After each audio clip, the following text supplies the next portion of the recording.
Recording. Okay. Okay, Gillian. Hey. How are you? I'm good.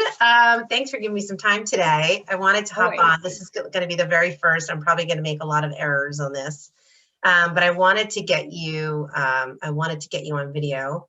A, because you're beautiful. B, because your story is so interesting, and I think that it will speak volumes for people to actually see who you are.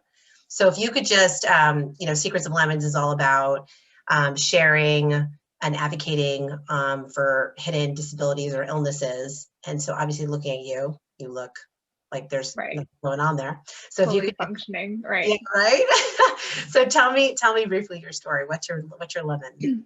So I think I've told you this before. The umbrella digestible term is I had a stroke, and getting a little bit more down into it, I had a hemorrhagic stroke caused by a very rare AVM. And so an AVM is a weird tangling of veins and arteries that can be anywhere in your body. And mine was especially in my brain. They generally don't burst, but mine did. So it blew in my brain, spewing a bunch of blood into my brain. So and then leaving me, it's a severe brain bleed, leaving me temporarily paralyzed on my left side at 31 years old. And so I know that obviously everybody's story is very long on how things happen, but just because I've spoken to you previously, this brain bleed, the way I'm a visual person, so the way to do visually, and we have your story written on the website, is, it's kind of like a crock pot, right? The pressure builds. And so, and I remember this from TV shows, they have to remove part of your skull in order to basically save your life, right? Right. Save your craniotomy. A craniotomy. Yeah, it's like the size of a hand that they remove. Wow. Okay. And how long from when from the time that happened to when you left the hospital, what period is that? Sure. It was April 20th, 2019. I was in ICU for about 5 days, and then in the normal hospital for another 5. And I went to the rehab in early May. Wow. To learn how to figure out what was going on in terms of, can I walk again? Will I be able to use the bathroom normally? Am I cognitively okay? It's like they had no idea what was going to happen. They had no idea if I was going to regain full function of everything.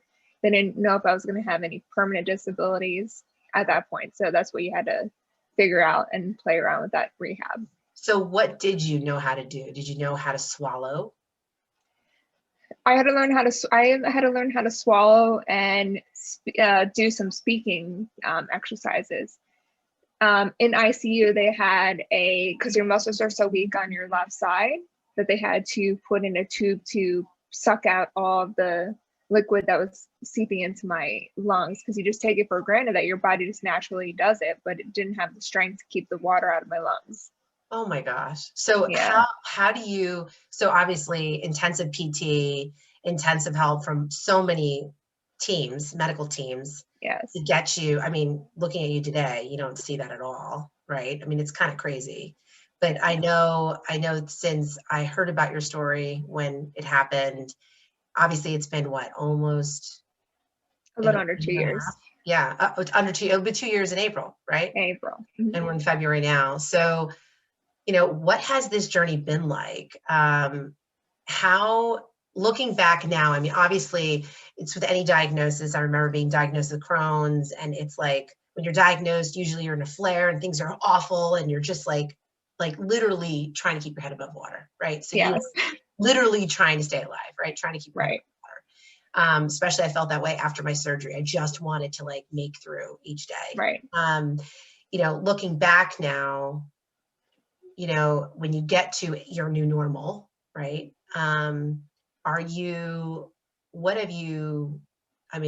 The word or the question, what have you learned, is so big, but what are the little things, if there's probably a lot, but what do you think is one of the biggest awarenesses, like aha moments, where things that you can't do now, that's part of your new normal, that you could easily do before and didn't even think twice about it? Sure. I mean, you know me, I was running around doing 8 million things at once. All of us, right? Yeah. In heels. I no longer multitask, and I also don't take the pressure on from other people. It's like, what's your timeline? There is no timeline. It's my journey and my journey alone. So anybody who's confused, I try to explain it. And if they don't get it, I just try to understand that people just won't get it unless they go through a trauma. And so I have to be kind to them, and I have to be kind to myself and not take the pressure on from other people. Like advocate for yourself, basically. Correct. So you're constant, like, do you feel that you're constantly in a state of educating, you know, the loved ones around you, your family, your friends, and helping them understand, you know, what it is that has changed about you now versus before? Yes. And I love it, to be honest, because I love to express my feelings. It helps my mental status. You know, it helps people understand where I'm coming from. Yeah. It helps people understand the actual biology about what happened to me and how rare it is. But it definitely makes, you know, not just myself realize how precious life is. You know, other people can see, you know, the struggle that I'm going through and that I'm prevailing and I will prevail. And that, you know, we can all just do this as long as we have a support team. Support is huge. I'm sure. I feel the same way. I mean, if it wasn't for my husband, my extended family, I mean, my friends have been incredible. I mean, they're huge. You really see who your good friends are, right? Yes. People joke like, what's the best thing about Crohn's or having an ileostomy? I'm like, it's the best filter. Like you know, people I could laugh with on certain things. I mean, you know, an ileostomy bag, right? A bag of fecal matter is not exactly sexy or something people talk about quite easily. So I know the friends that I could joke with and we make light of it. It just makes me feel better. I know it kind of makes them feel better too. They're also very interested and ask me questions. And I think that I found a lot of strength from people who take the time to listen. Yes. To care enough to know, and other people who then reach out like, I know so-and-so, can you talk to them? You know, it's kind of like a pay it forward train. Yeah. Ripple effect. Yeah. I definitely, but you know, so many people don't feel comfortable talking about things that are hard. Yes. And so I think that that's probably one of the most amazing things about you particularly is that you are confident and you speak your mind and you advocate for yourself. I think a lot of your strength of getting to where you are now from where you came in the past year and a half is due to that, right? Yes. What are some of what's an example of something today that you had to modify because of this new situation, this new normal versus 2 years ago that you never would have had to do or articulate differently? Sure. I mean, little task. What was that? Well, it's just the way I dress is completely different. And that I definitely have to give myself a lot more time than I used to. Getting ready is a arduous task in itself. I'm not as quick as I used to be. So when I allotted maybe 45 minutes for something, and granted, I was always late for everything, I now a lot, double to triple the time. And I tell people, you know, it's like I try to be realistic with my timing. I was never on time, and so now I just try to be a little bit more cautious and aware of my tardiness in the previous, and now also it's compounded with my slow ability. So when you say getting dressed, is it the choosing or is it the physical, like getting your shirt over your head and getting your arms in like that? You have to think your movements through? No, because thank God I'm cognitively there and I've gotten into a routine about getting dressed.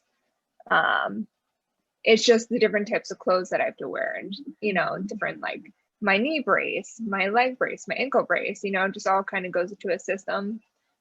And how I have to kind of adjust, you know, I can't necessarily snap on a normal bra. So I'm constantly in sports bras and stuff. Oh, interesting. Okay. Yeah. So in one of my videos, I talked about, I was doing my medical supplies and I was showing people what an ostomy bag looks like. And so I mentioned how these medical supplies for people like us are literally life-saving, right? Yes. And so I was going to ask you, what are some of the medical devices that you find are things that just help you do basic stuff, like walking, like you mentioned, the ankle brace. Yes. What other, a knee brace? Did I hear you say knee brace? Well, it's on my calf, so it was a mistake. It just keeps my ankle from rolling. Okay. And it kind of goes about 2 inches below my knee. So it's not necessarily a knee brace, it's for my foot. Oh, okay. Okay. And is there any other kind of medical equipment that you need? Sure. So my left hand sometimes needs help grasping things, especially like forks or silverware. So I have like a foam piece that goes over it to help me grasp better. To help you grasp it. And so that brings me to the next question. So one of the reasons why I did the video on ostomy bags is, like, people aren't walking around with, their underwear hanging out, it's not like obvious. I think with what you have, it may or may not be obvious if you choose to use these braces in front of people, or like if you're wearing shorts, they'll see it, or if you're wearing pants or something. Right. How do you feel about that? Exposing using something to help, you use your left hand to pick up a fork. How do you feel about doing that now at your age? Wearing the adaptive shoes that have zippers on it, it just is what it is at this point. I don't care, to be honest, what other people think. That's because, they don't understand the struggle. I know that I'll get through this. I haven't gained the courage enough to actually eat with my left hand in public, just because, one, it's a mess, and two, I'm just not ready for that. Well, if you're right-handed, typically if you're right-handed, you don't eat with your left hand anyway.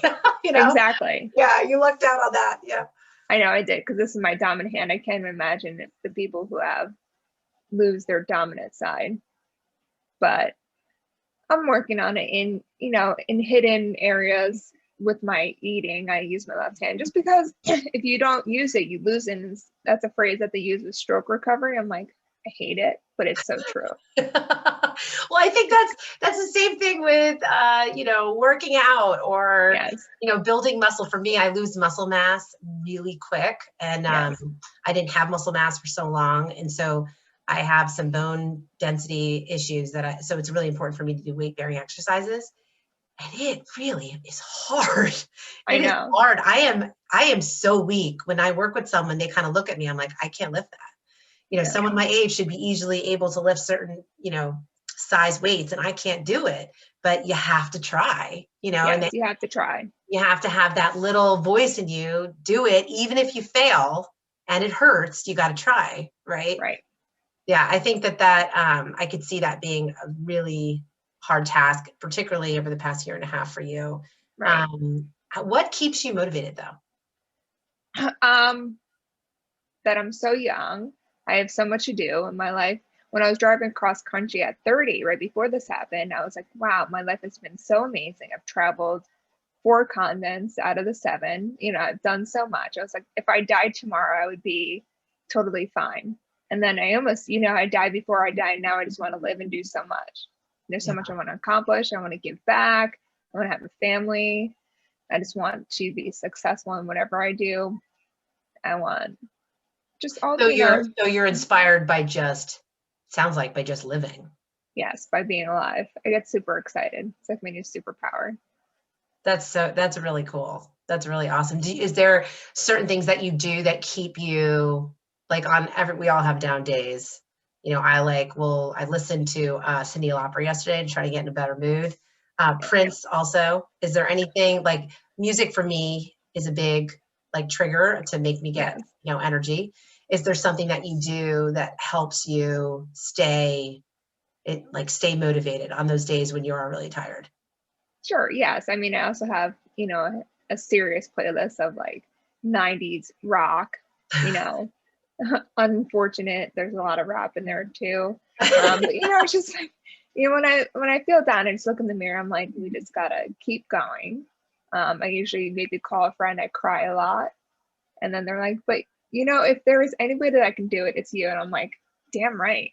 Yeah, I love it. So you just need to be reminded once in a while. Yeah. Yeah. Yeah, I think but we have to let ourselves have those down days. Now, one of the things I think is one of the current things that you're doing with this new project called Second Chance Closet. I wanted to end from that. one of the biggest kind of motivators for me, for those who don't know my story, Crohn's and then having an ileostomy, and then started a company called Ostomy Secrets that created apparel for people who have all types of ostomy bags. Starting that company really changed the trajectory of me. I got so much out of that, me as a person, filling me up and feeling purpose and meeting people like me and meeting people not like me. It was the biggest blessing really of my life. I agree. For me particularly, like I love my husband, my 2 children are my, are wonderful blessings. But when I just talk about me and my life and my identity, that was a pivotal point for me. Right. And so part of Secrets of Lemons is to encourage people to take like just that crap in life that happens to you, and we all have it, and try to find the goodness, try to do something with that new knowledge. For sure. To do better, to be better and do better. And so for you, Second Chance Closet, so could you tell us really briefly what that is? For sure. Awesome. Yeah, so it's like, you found like this gray area space that there's a hole in your recovery and what's missing in your journey. And what I realized is that maybe because of COVID, but also because people don't have the financial resources, I've been blessed on that aspect, but also insurance doesn't cover a lot of equipment.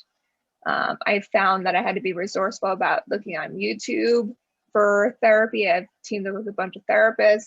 I have an abundant amount of equipment. I realized that not everybody can afford this equipment. So I've connected with a bunch of survivors that want to donate their equipment. And then I found a bunch of therapists that want to donate their time to do virtual training. Oh my gosh, that's so awesome. And I would think the therapists, they're ostomy nurses to me were little angels, right? Yes. So these physical therapists, I mean, they have a really special job. I always used to say to the nurses, you don't understand, you make or break us, because we're when you're in recovery, you're like stripped down, tell people like you're the most vulnerable you will ever be, right? And so these physical therapists, they're little angels, right? 100%. And so I'm sure they're eager to get these products into the hands of people who can't get them due to insurance costs or financial limitations, because they want them to succeed. Absolutely. So you are doing a campaign right now to try to raise funds for that, right? Correct. So what I'm going to do is I'm going to add a link at the end of this on whatever social media I post it. So people could donate, because I think that, particularly what you have an AVM, a brain bleed, it's just, it's a form of a stroke. I saw a statistic recently. I wrote it down, and of course I'm not gonna be able to find it. I have my handy dandy notebook here. Oh, here, this was it. It was actually this past Sunday on a news show. Do you know that every American has a stroke every 40 seconds? And that 10 to 15% of those people are in the ages of 18 to 49 years old. And it's happening a lot younger these days. Yeah. And 50% of all those people, so a person every 40 seconds has a stroke, and 50% of all those people every day, all day, they have no idea why the stroke happened.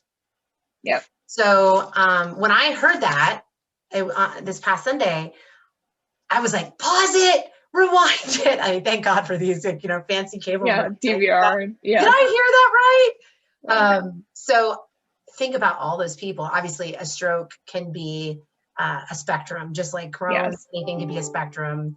I don't know if I ever told you this, but my grandmother had a stroke, and she lived afterwards for about 6 years, lost the entire left side of her body, lost all of her English. She was born and raised in Italy, came here in her 30s, and lost all English, so she could only speak Italian. It's interesting how that happened. We used to have to teach her how to use her mouth again by singing Happy Birthday. That was her favorite song.